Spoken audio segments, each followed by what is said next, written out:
You're listening to the Pace Radio Network here at paceradio.net. The views expressed by the individuals during this broadcast are their own opinions, and they may not be the same as those of their group or other organizations they may be involved with. All medical advice during our broadcast is not a medical opinion and should be checked with your medical physician.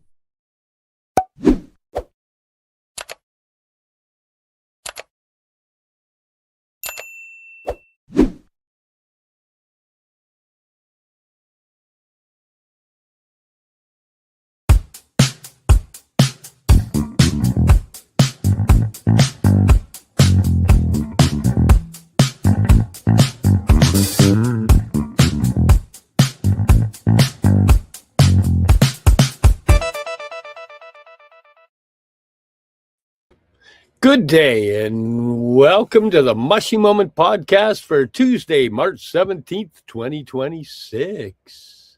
Good day, Cindy. How you doing? Good day, Steve. I'm doing pretty well. How about yourself? I'm doing not bad. It was just pouring rain all night. And then I woke up 2 or 3 times and it was just coming down. And then I woke up when it was time to get up and it was like, no rain.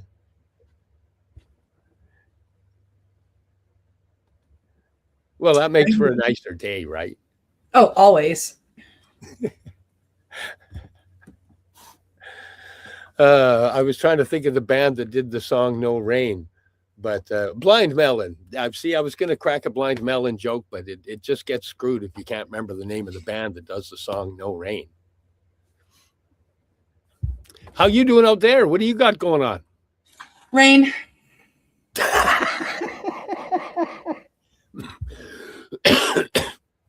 Sorry, I didn't mean to laugh. Wow. Yep. What'd you do last week? What'd you do up until for the last, because it's 2 weeks before we get to do podcasts. What have you been doing? Doing anything exciting? Doing anything? Well, I went out to, I had just got back from Ontario and found out my great aunt, was in her last stages of life. And when she passed away, I felt the necessity for myself and for love and respect to her to head back up and see her. And this is not a transition to be sad of. The woman turned 102 last December. 102. So it was a very beautiful celebration of life. She was a very large part of the family, very musical. And just to, say something about this woman that I absolutely admire. She was part of the armed forces. And she worked as a message translator for the Navy in World War II out of Halifax. So she would get messages and decode them and tell the ship captains what to do. Now, she wasn't literally the one telling them what to do, but she would, decode the messages and give the orders to the ship captains. So that's a very cool legacy to leave, that she was part of all that. So I went up and helped celebrate her life. She was one of those, anybody that knows me understands when I say I had a dark childhood. And she was one of those beaming bright lights in my youth. And, I very much love her and very much grateful that she was part of my family and was able to bring that for me. Wow. That's beautiful. That's a beautiful tribute to her. Yeah. Yeah. Dorothy Ford was her name, just so we can say it out loud. Nice. Yeah. Yeah. Hi, Violet. Somebody said hi, so I'm just saying hi back. Oh, nice. And then, of course, I came home and, being a facilitator, I've held, a few different ceremonies here in my home, in my sanctuary, and have been enjoying that very much. What about you? What's new over the past couple of weeks? Got my car working finally. What started out as watching a video going, it doesn't look that hard. Half an hour for a mechanic, 3 or 4 for me, which turned into weeks. It wasn't on the verge of comical. It actually became comical. but it's running well now. So I've been able to get a few deliveries done. I'm getting caught up on some stuff, because not only with not having the vehicle, I couldn't do the running around. With investing way too much time into trying to fix the vehicle, I didn't have time to do communication. So I apologize to anybody that I, left on the back burner while I was trying to get my wheels going. I like that something that starts as, that doesn't look that hard, can turn into, wow. And in the end, I didn't fix it myself. I took it to my friends, Rhonda and Craig, and my buddy Craig fixed her right up for me from NZ Auto Works in Vancouver, NZ Auto Works in Vancouver. And yeah, I'm really happy. There's no dash lights on. You step on the gas, it goes. Oh, it's a beautiful thing. Yeah, because before you were stepping on the gas and praying. Yes. Yes. Yes. Well, now that everybody knows about my fine car vibes. Yes. Well, what are we going to talk about today, Cindy? Can you see I'm excited about it? We are talking today about, and Steve came up with this, the ethics of psychedelic facilitation. We have a couple of stories on deck that we're going to talk about. And then we're just going to have some conversation around the serving of these beautiful sacred medicines. And we have a couple of stories we wanted to share today. So I might as well, we'll share the first one. And it is a story coming to us from People magazine, actually. As I scroll back up here, it says, as I close this, tourist 41 drank psychedelic tea during a spiritual retreat in Peru, and now his dead body is waiting to be claimed by family. Very sad. This happened last June. An American tourist has died after drinking a hallucinogenic herbal tea during her spiritual retreat in Peru, according to reports. On Sunday, June 1st, Aaron Castronova, 41, from Alabama, died after allegedly ingesting an ayahuasca brew at the La Casa de Guillermo Icona Hostel in Loreto, located in the Peruvian Amazon rainforest. Daily Mail, national outlets La Repubblica, and Infobay reported. Castronova suffered multiple organ failure with the presence of a pleural effusion, which is fluid around the lungs, and acute pancreatitis, Info reported, citing the regional prosecutor's forensic pathologist, who is Dr. Narcisco Lopez. Lopez suggested that Castronova was on certain medicines that, combined with consuming ayahuasca, can trigger serious adverse reactions, per the outlet. Ayahuasca is a psychedelic brew containing the natural chemical DMT found in the Psychotria viridis plant leaves, which is illegal in the U.S. The brew has been used for centuries by indigenous peoples from Peru, Brazil, Colombia, and Ecuador in religious rituals and for therapeutic purposes, according to the Alcohol and Drug Foundation. Castronova reportedly consumed the drink during a ritual in Santa Maria de Ojeda's indigenous community. Hostel managers claim that he didn't inform the ceremony organizers he was on antibiotics ahead of the ritual, per the Daily Mail. Following his death, the authorities were alerted, and Castronova's body was transported by river to the port of Bella Vista, Nanye, and then transferred to the central morgue in Iquitos, where it remains pending claim by his family or the U.S. Embassy. This was reported. No family members have come forward to the morgue or contacted the Peruvian authorities yet regarding his death at the time. The U.S. Embassy is called to coordinate the transfer of Castronova's body back to the U.S. The U.S. Embassy states that U.S. citizens visiting Peru should not ingest or use traditional hallucinogens, often referred to as ayahuasca or cambo. These dangerous substances are often marketed to travelers in Peru as ceremonial or spiritual cleansers. Yeah, the embassy warns that ayahuasca can cause several negative health effects, including nausea, vomiting, increased heart rate, and even death, as well as long-term effects of psychosis, difficulty sleeping, neurological diseases, and ongoing hallucinations. Yeah. What do you think of that, Steve? I think that what needs to be pointed out in here was there was contraindications on things. And there was people that one on the facilitator side needed to do more investigation, and on the participant side needed to do more disclosure. And that's just kind of because that's going to be part of our segue to where we go after the stories. What do you think? What do I think? I think that this story is a very good story to show why we need to be more careful, both as first facilitators and more honest as participants.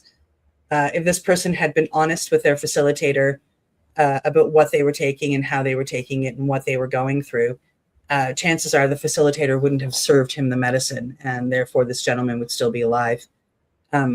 So it's very important that if you go to take any of these medicines, when you are given an intake form, be 100% honest. If your facilitator is not giving you an intake form, go to another facilitator.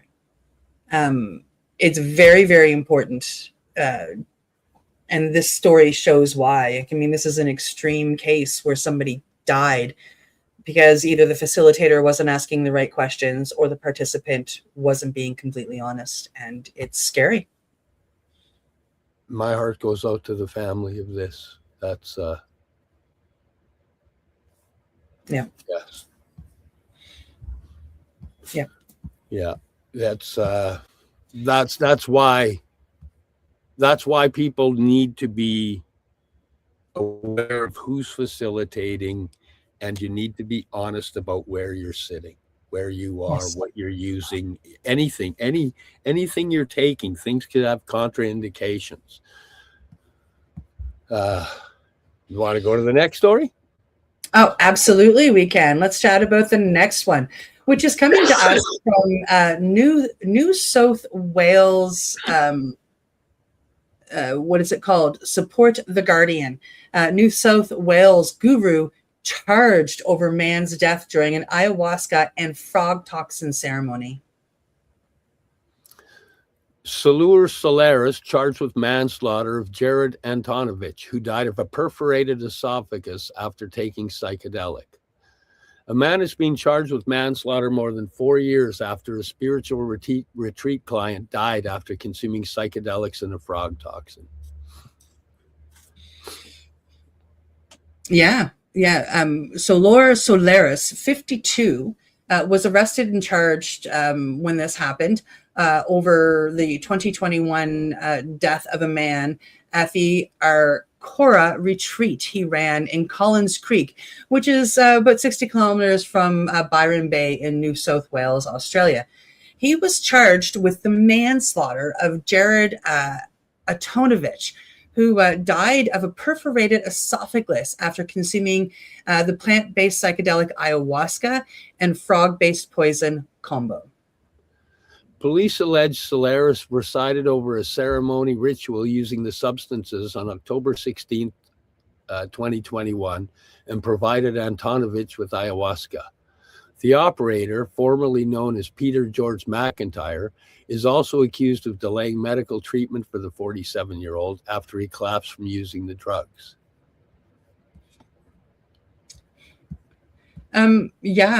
Combo is only found in the Amazon rainforest and has to be obtained by scraping the clear mucus-like substance off the back of a giant tree frog, actually the back of his legs.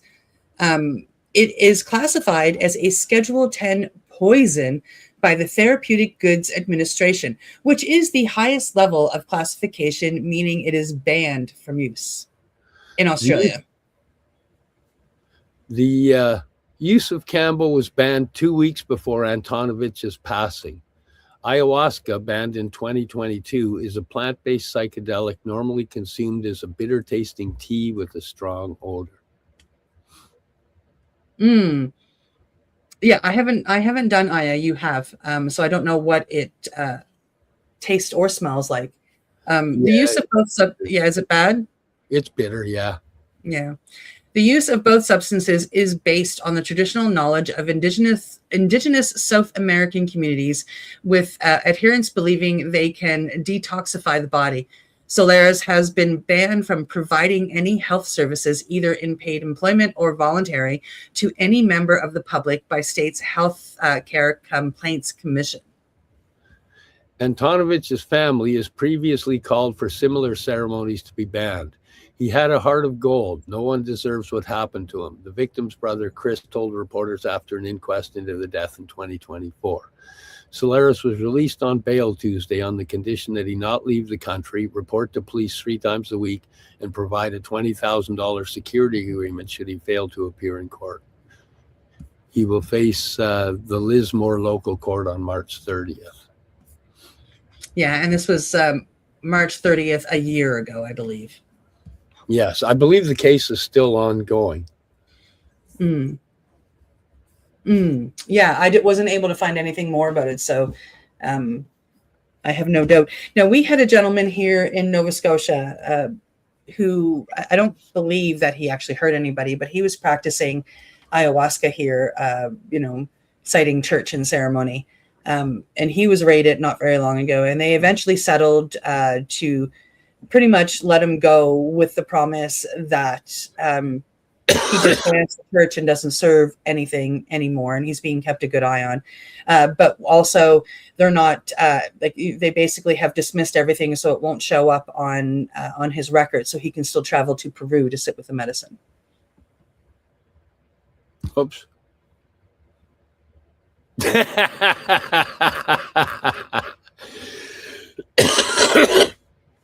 Wow. Yeah. That was just me with a twitchy finger. Yeah. Steve's playing with the buttons. Oh, I got that little bit of a cough that's going. Well, for some people, it's a pretty bad cough, but I'm pounded back my supplements. So for me, it's just kind of a intermittent annoyance. Yeah. So that kind of brings us to what our conversation was kind of about today, which is the ethics of facilitation in psychedelics and entheogens. Now, yesterday, I, did a bit of a dive, and I did a chat between Grok and ChatGPT, and a bit of a discussion on the ethics of facilitation. And do you have that one set up to bring up, or should I set it up? Okay. Or do we even need to bring it up? Because we're just going to scroll through it and yeah, we're just going to chat about it, so we don't need to. I can bring it up on my other screen so I can see it. I look this way when I read it, but there it is, and we can just chat about it. Okay. Because I when I went through it and got it kind of, I like what it said. And I would like to discuss the different sections is basically, what I was thinking anyway. I'm in. I told you that before, so I'm in 100%. Okay, so I'll just kind of, again, this was a conversation done, me, Grok, and ChatGPT just debating stuff. And this is what, kind of the final draft where I went, this is kind of like what I'd like to speak on. So the ethics of facilitation in psychedelic-assisted therapy or entheogenic guidance boil down to one core reality. Psychedelics dramatically increase a person's vulnerability and openness, turning the person guiding the session into a position of extraordinary influence and responsibility. The facilitator isn't just sitting there. They become a temporary anchor for someone whose sense of self, reality, and boundaries can temporarily dissolve. Poor facilitation can cause deep harm, even death, as we've just shown you. Skilled ethical facilitation can help unlock profound healing. And what we've got coming up is a detailed but accessible breakdown of the key ethical issues and best practices. And this is drawing from all the current clinical research and training protocols like MAPS, Embark, both the Oregon and Colorado models, an expert consensus of 2026. So the first thing that it brings up right off the top as this really needs to be done is informed consent, and it has to be done extra thorough and honest. Basically what it wrote out was normal therapy consent is already important, but psychedelics make it harder because the experience is so unpredictable and life-changing. You can't fully know what ego dissolution, intense emotions, visions, or belief shifts will feel like until they happen.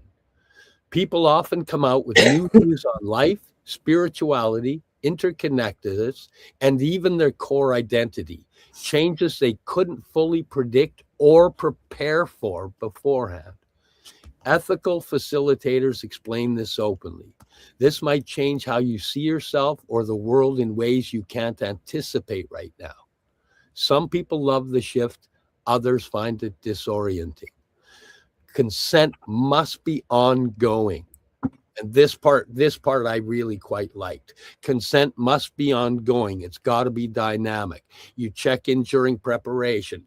Honestly, you check in long before preparation. You check in during your first talks to make sure that consent is there. Before dosing, and even use pre-agreed signals during the session if someone wants to pause or stop elements like touch. Best practice, spend multiple sessions preparing, covering risks, both psychological, overwhelm, rare, persistent perceptual changes, interactions with various medications, the benefits, the unknowns, what integration looks like afterwards. Never downplay the possibility of a profound, lasting change. So that's kind of the beginning of the first thing they say need to be addressed. Oh, yeah. What do you think? What do I think? Now, I didn't study with the ones listed here, but I did study with the 5-MeO information and vital education down in Mexico, who take a lot of this from MAPS. They work with MAPS.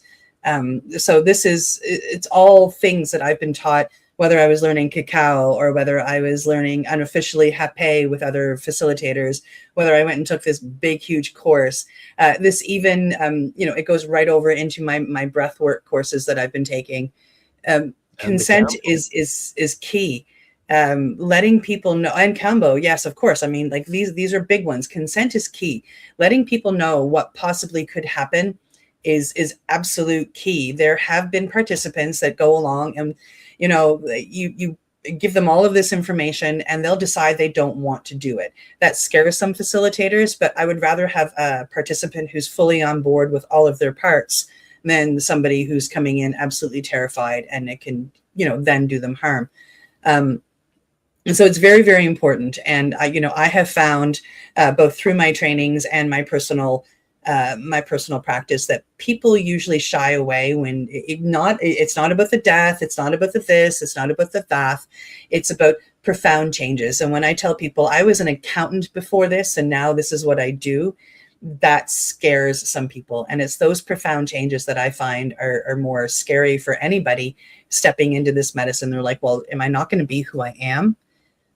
Forgetting that who they are is the person who's addicted to their trauma or addicted to a substance, who is hurting, and that they're reacting with one person, one firefighter within them. And this medicine is going to help them bring out the person that is truly in there. And that scares the bajumpins out of a lot of people. Yes. And just a thought, but as facilitators, because some people aren't fully honest in what they, oh, are you on any medications? Are you doing this? Are you doing that? Oh, no, no, no, no, no. But if a facilitator is completely honest and lets people know that people have died by not being honest and not telling about even antibiotics, that can further entice them to be honest if they're not being honest. Yes. Well, and then, it's also in how you put an intake form together. Like if for any of those, when I handed out an intake form, I mean, like if I'm handing it out to somebody who I know is sober and especially if they're coming along for psychospiritual, or like when you came along to do combo, well, here's your intake form. I have an annoyingly long intake form. And a lot of the questions around medicines and trauma, I ask 2 to 5 times in various ways. Because many people, like, they don't stop and think that, like the medication that they're on for their blood pressure, it needs to be listed. I'm not on any medication. It's just helping my blood pressure stay down. I'm fine. So that's why, I mean, later on, I'll ask about heart problems or blood pressure problems. Like I'll ask about those things that some people kind of just sweep to the side, and that tells them like, oh, that's a big deal. And now they're going to be honest with me. So it happens for 2 reasons. Like sometimes people just don't know that, like that medication should be on that list, right? Like, like let me know how much cannabis you're smoking. Let me know if you're smoking cigarettes. Let me know what alcohol you're taking. So I ask everything a bunch of times because it's very, very important, because a lot of the medicines I work with, especially the big one of 5-MeO, there's a lot of contraindications out there. Right. And, with combo, with people detoxing, you can't do combo if you're in active addiction on certain drugs. You have to, be taking certain steps. And, so that's very important to know the contraindications of the medicines that you're serving. And then to make sure that, you ask the right questions more than once to your participants, also giving them the sense of trust and safety. So they feel, welcome to open up and be honest with you. You have to give them a very non-judgmental atmosphere. Yes. And in an area I was, it was actually a question on trauma. I asked the person that was looking for help with depression and anxiety. And I asked them, is there a possibility this may be trauma related? And they said, no, no, no, no. And then, we carried on the conversation and I asked things a different way. And after another 20 minutes, I actually had to stop her. And I said, when I asked you if there was anything related to trauma, you said no. I said, but in the last 20 minutes, you've brought up how you're a caregiver for this person that you loved and you watched them, your words, rot away. Then you talked about the last time you thought about committing suicide, which means there was a first time and probably some in between.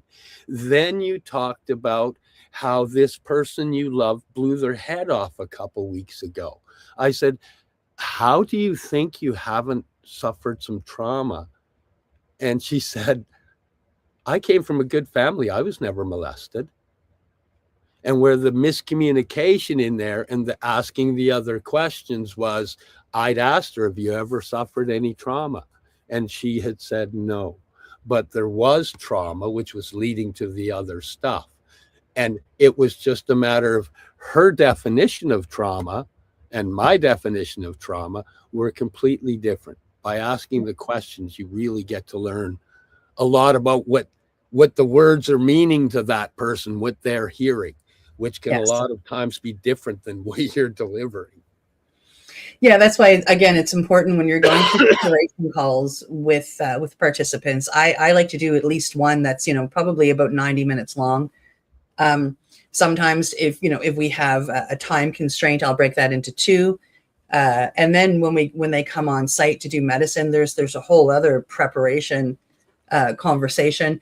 And through every conversation and through every stage of every conversation, you make sure they understand what you're talking about. You make sure, you ask them to, come back at you with things. When they tell you something, you reiterate it back in your words to make sure you're getting their what they're saying down correctly. That's very, very important.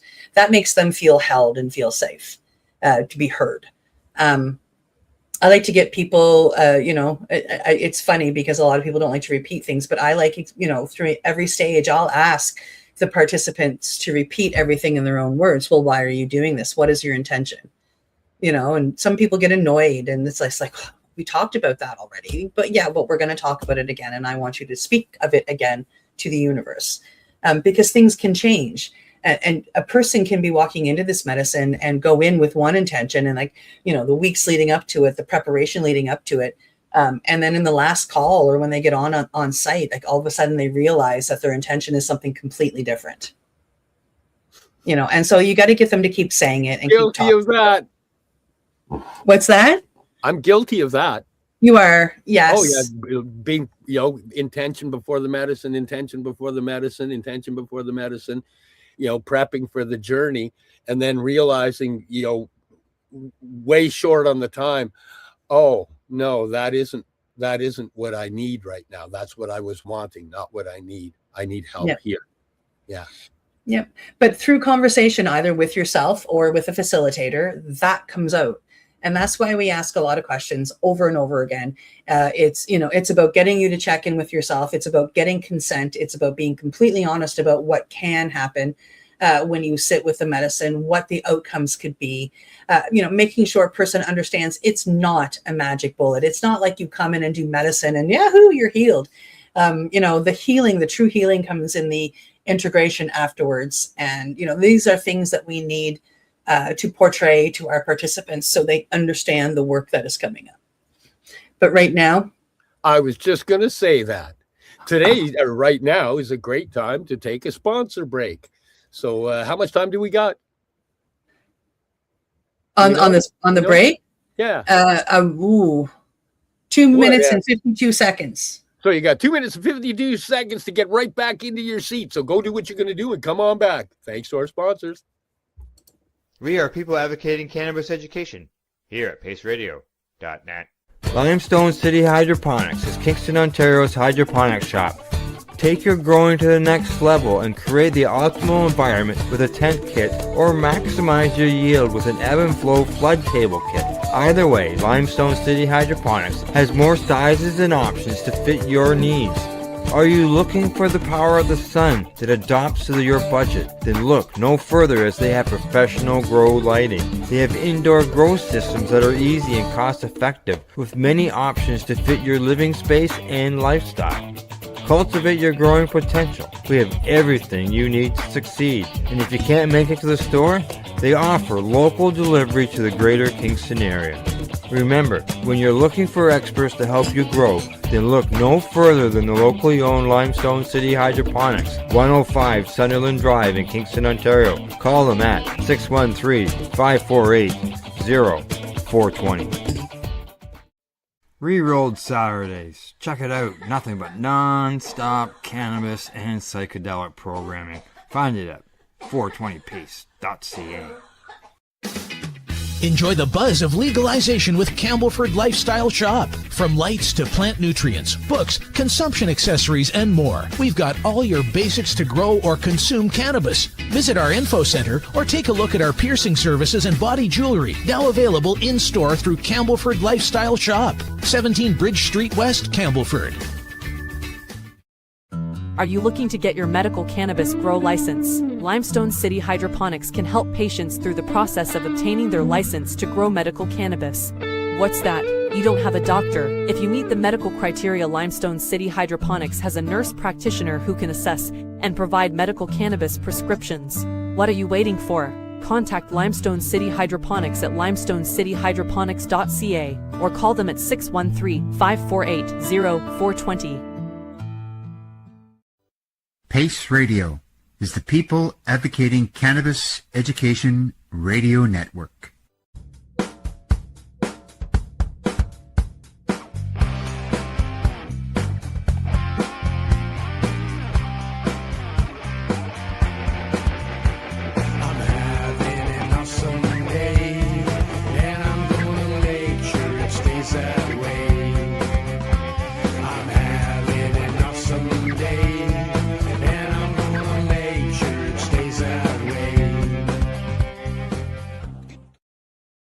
You're listening to the Pace Radio Network, here at paceradio.net.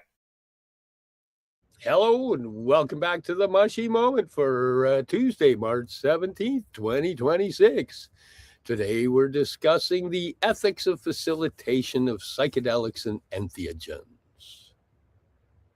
Yes. Da-da-da-da. Da-da-da.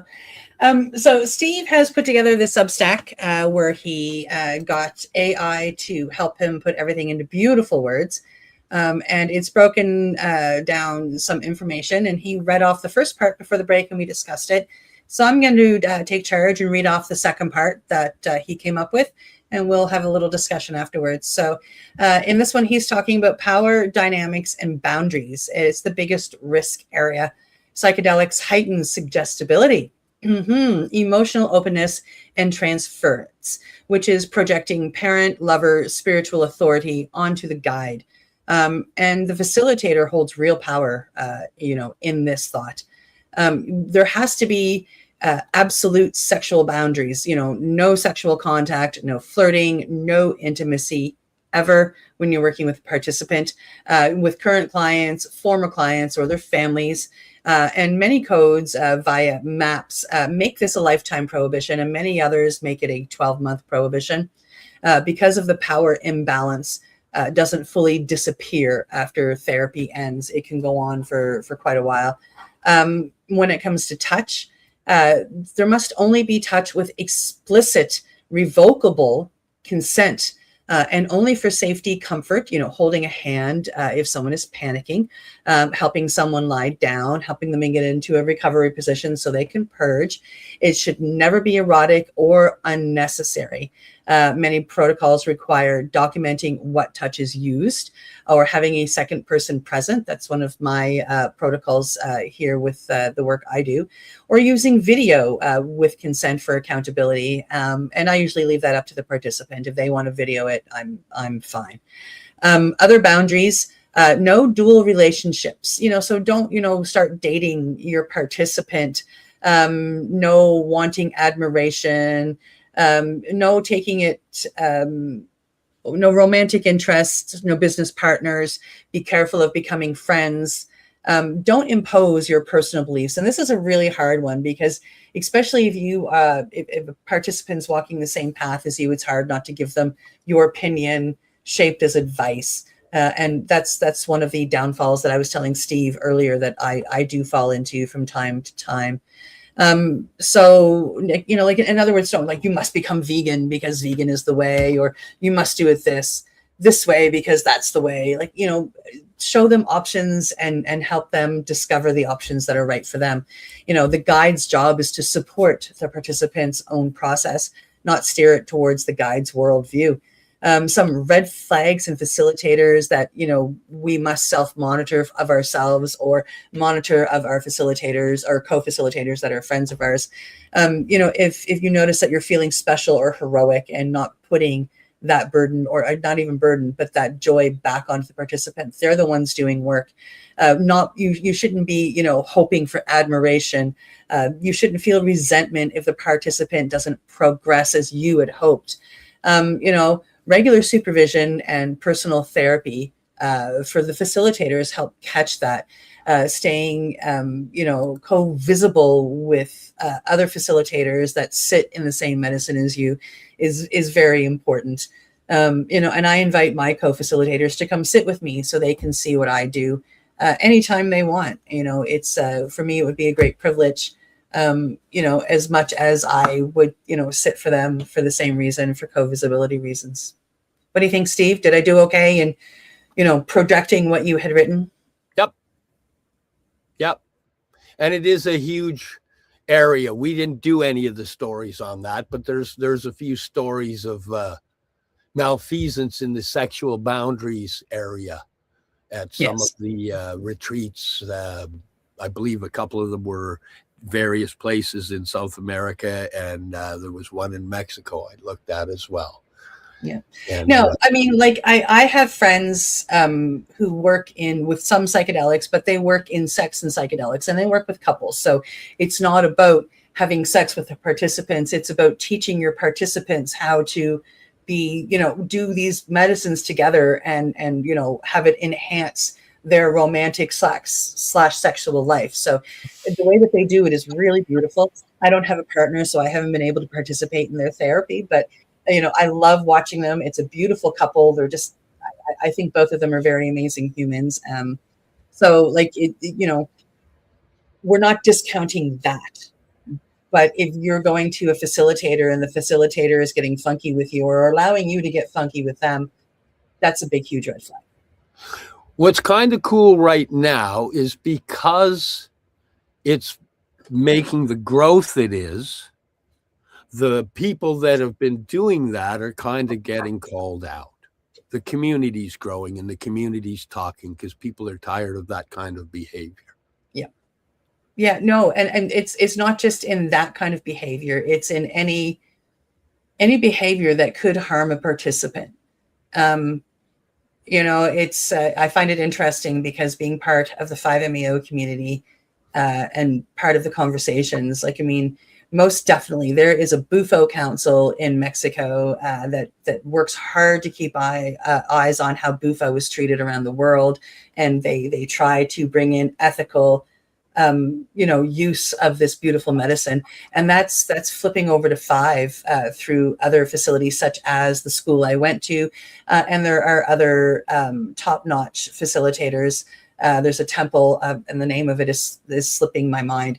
And the last name of the gentleman that owns it is slipping my mind. I'm so embarrassed. He was one of my teachers at 5, and he owns a 5MEO temple that he works with psychospiritual people only. But he also teaches, and the ethics of these people just, it blows me away. And I'm so blessed that I got to go learn from them. They make sure that, they teach everything. They'll tell you everything. I mean, I'm very glad that I had that training versus some of the other trainings that we see out there.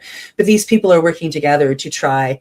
And it's not that they want to go, oh, that person's bad, like they're teaching the wrong things, we need to shut them down. Their thought process is, oh my gosh, that person's on the wrong path. Let us help you get on the right one. Because they don't want to shut down people. They just want to help them work with it ethically. And the problem, I've seen part of the problem myself because I went to a couple festivals where people actually had tents all set up and were freely administering to people they just met there. And some of them were on other drugs as well. But the person, doing the administrating had such a mind-blowing, life-altering experience that they want to share it. So some of them are those people out there trying to share because they experienced it in that environment and actually have no idea of the consequences of what can happen when not done safely. Yeah. And the other one I found educate them. I found other people that went, oh, we can make a lot of money here. And they just ran around doing the same thing. And they've got tents set up and, they seem like nice people. They're good salespeople. Yeah, I know who you're talking about. So I get that. Yeah. Yeah. So, coming from somebody who is I've been taught how to ethically and integrally work with these medicines, all of the medicines that I've studied. And I hold those ethics, integrity into my heart, as you know. And you mentioned one group of people that, like your heart's in the right place. Come get educated on the right way to work with this stuff. The ones that are just out there making the money, those are the people that we need to just, listen, if you just want to make money, go do it with cars or something. Yeah. Yeah. Yeah. Because you can screw people up. And if people, if people already, if you're bipolar or schizophrenic and you're at a rave out dancing and you've done a little MDMA and somebody comes along and says, hey, do you want it? Well, you're already under an influence of being more susceptible from the MDMA or ecstasy, as it's called at the rave. You're already open to things. And then it's like, oh, you got to try this. It's going to blah, blah, blah. And you'll see, and off they go. And you can permanently crack their psychosis.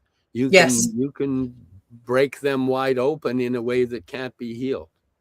Well, the two diseases that you mentioned are both they're the top of the list for contraindications with certain medicines. Like, I mean, I would never serve combo to anybody like that. I would never serve 5-MeO, Bufo, NN.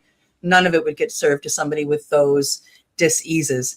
There are the people that I studied from with 5.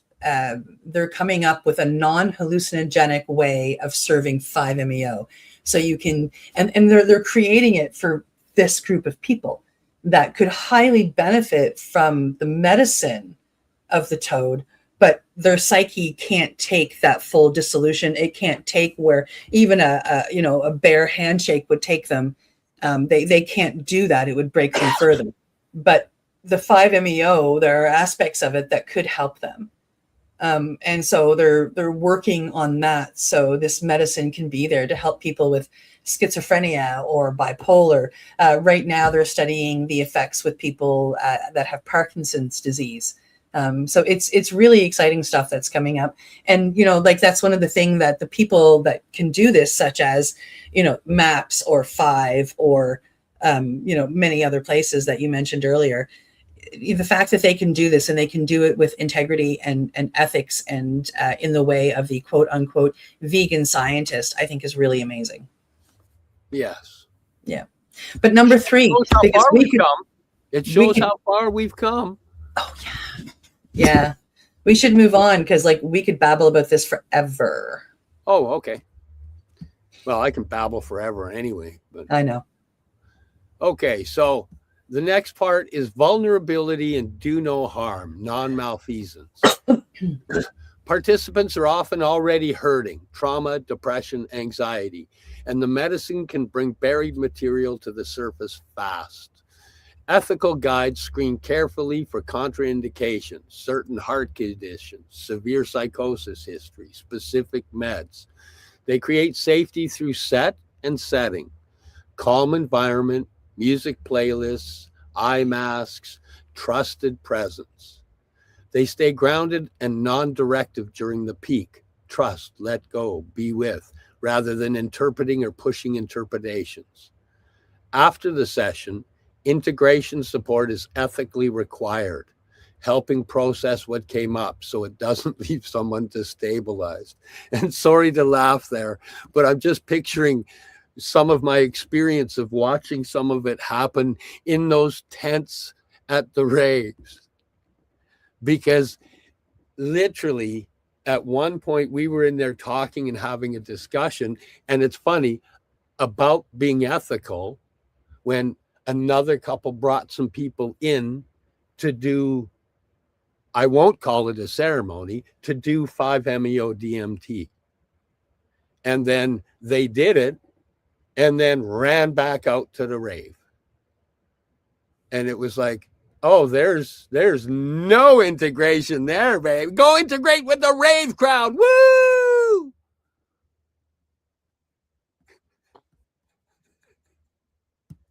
Mm-hmm. So what's your feeling on that? See me twitching? Yeah, no, that kind of stuff bothers me greatly. 5-MeO is not one of those entheogens that can break that medicinal recreational line. I'm sorry, but there is just no way that it should be used that way. There's no reverence, there's no respect, there's no ceremony, and you can do a crap ton of harm. And it is known, even in the medical community, as the strongest psychedelic out there. Yeah, strongest psychedelic, strongest entheogen known to man. Yeah. So you can do a lot of harm to somebody, especially in a setting like that. There are other people that are out there serving this stuff that just, it blows my mind how they're doing it. Like, you should never be sitting alone when you intake this medicine, ever. If you have a full release, you have no idea what your body's about to do, and you can choke, you can fall, you can hit your head, you can die, So like, I'm not trying to gatekeep it as to say to not go get it and do it at home, but by God, at least be smart enough to have somebody there. And not that I advocate for that. I always think you should get a facilitator, but I know that there's people out there that aren't going to listen to me. So at the very least, don't be alone. But I know some people out there that's how they facilitate is over Zoom. They'll send out a vape or teach the person where to go get the vape, and then they'll sit there over Zoom and get them to do 5 alone. And it just it blows my mind. And then one of the things that happens when you do some of these medicines is you become very your brain becomes neuroplastic. And this is where the God complex on the facilitator can take hold, because what you should be doing is sitting behind your participant when they come back into their body, when they're done their trip. And I don't care if this is mushrooms or 5-MeO or any other of these big medicines. Don't be in front of them. Don't let them fixate on you. Let them fixate on looking out the window, on the birds, on the trees, on the weather, on something, so they can still fixate inwards and recognize that they did their work. The only thing I did was hold a flippin' pipe and make sure that their body didn't die. Very, very, very important parts, but they were in there doing all the work, not me. I was just support. And that's what they have to fixate on. And if you are in your participant's face, especially after something like 5-MeO, they're going to fixate on you. Thank you for healing me. Thank you for doing this for me. And just know, right? And then, when you do a lot of these medicines, you're neuroplastic for anywhere between 6 to 8 weeks, up to a full 2 months. You can have neuroplasticity happening in your brain. And during that neuroplastic part, that's when the integration is most important. That's when you should be doing talk therapy, integration circles, breath work. You should not be going back for more psychedelic medicine at that point in time. If you've done 5 today, wait at least 6 weeks. I would really recommend at least 2 months, if not 3 or 4. Many people come back every 3 or 4 months, but they let that neuroplastic part go down, and then they work with, what they've learned through integration, and then they go back to peel the next layer. But, don't do it daily or weekly. Very much let the neuroplastic part do the job through integration. Very important. And you should be telling me to shush now, Cindy, and go on to number 4. Oh, if we don't get to the end, it doesn't matter. We're doing the most important ones right now. Yeah. Did you want to read number 4?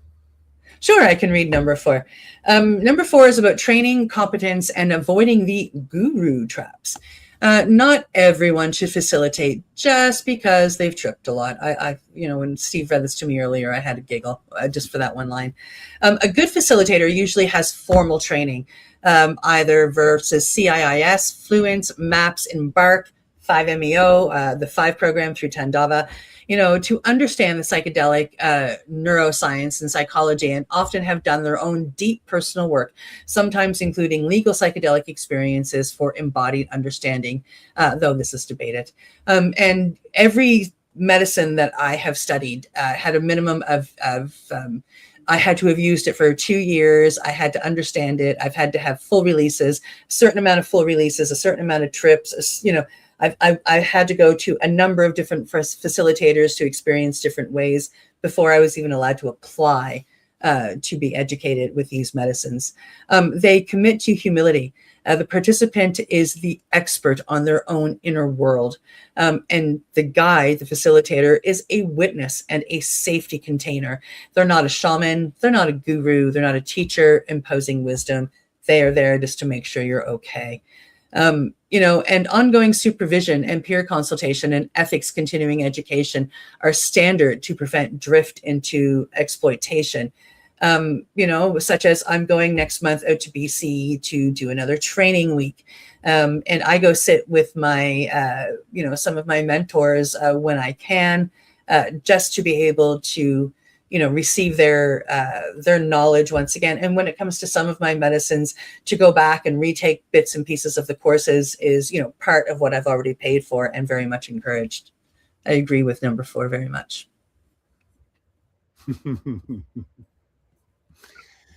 The one in there that I realized I used the wrong word in there because I don't like the word container.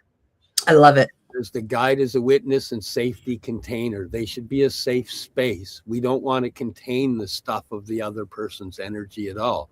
We want that to lay in the safe space so that the all that can be deals with that energy that they've released.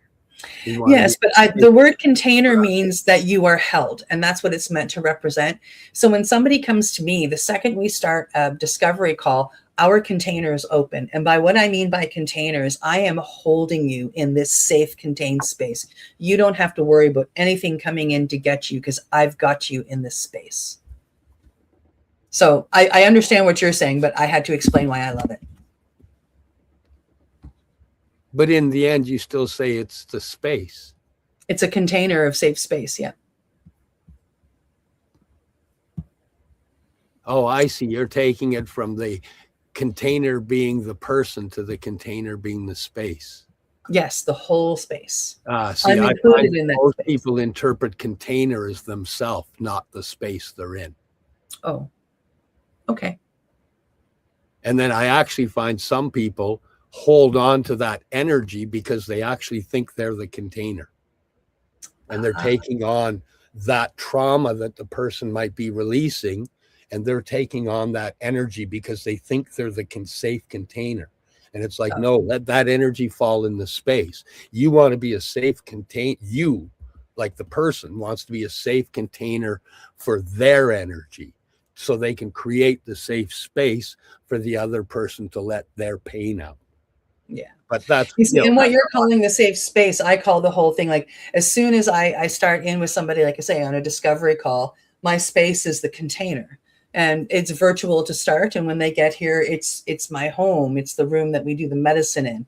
And, you know, and in that they are that whole container with me holding them, they are safe to release and they are safe to let go and they are safe to invite in love. And, you know, it's where they can be safe, like my home, my sanctuary for me. Yeah. Just different definitions on what the container was. That's all. Yeah. My container is your space, but it all works. Yeah. You want to talk about number 5? Sure. Cultural respect and equity. Many psychedelics come from indigenous traditions, ayahuasca, peyote, psilocybin, and mushrooms. Ethical facilitation acknowledges this heritage, avoids cultural appropriation, and, if drawing from those lineages, seeks permission, reciprocity, or collaboration with knowledge keepers. Access matters. High costs and limited trained facilitators can exclude marginalized groups. Ethical practitioners advocate for equitable models. Group formats, sliding scales, community-based programs.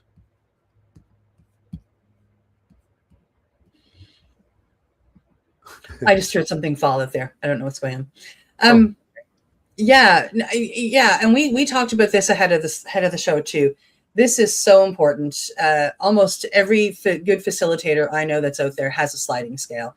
None of them are free. There is an energy exchange of some sort with all of them. That's a respect for the medicine. But everybody has a sliding scale because they truly believe that, you know, everybody that, you know, qualifies to take this medicine should have the opportunity to do so. You know, we have chatted before, and, you know, you've personally heard from Gabor Mate in a conversation that healing isn't cheap. Yep. And it's not. You know, not at all, but there are ways to get it accessible. You know, different medicines are more expensive. Not everybody needs to run off to Peru to do an ayahuasca treatment or run off to Mexico to do, you know, iboga or a big 7-day retreat of some sort, or off to Costa Rica. You know, some people, I don't know what's going on out there. Some people do need, you know, like they can work within what they can get their hands on. You know, so having this medicine accessible here at a good price for people that are wanting to move forward in their healing, you know, I think is important. I also think it's important for the facilitators to make space for those, you know, that don't have money, like, you know, people who are on disability or welfare, people who are trapped in homelessness, and who are looking for a way out. And there is a way to work that where, Like I open myself up for donations. If people come to me and they look at my price and they want to pay more, well, that more goes into a donation box. So then if I come across somebody who can't afford it, doesn't have enough money, I can dip into that donation and now I'm paid. That energy exchange is still there, even if it doesn't all come from the participant that's taking advantage of it. With people like me, I just want to see people heal. I want to see them step out of addiction and step out of their trauma and realize that they are a bright light, and they are worth this journey. And it is hard work. Even with the medicine, it is hard work. But that I want people to realize that they're worth it. There are certain medicines I learned for certain people straight up. I've got 2 young ladies out in BC that inspired me to learn combo, because of the fact that this medicine is so freaking expensive to go hire somebody to facilitate. And these 2 young ladies, I see a bright light in them, and I want to be ready to help them step out of fentanyl addiction when they're ready. Straight up. Wow. Well, on that note, it's probably a good time to say thank you for joining us here on the Mushie Moment.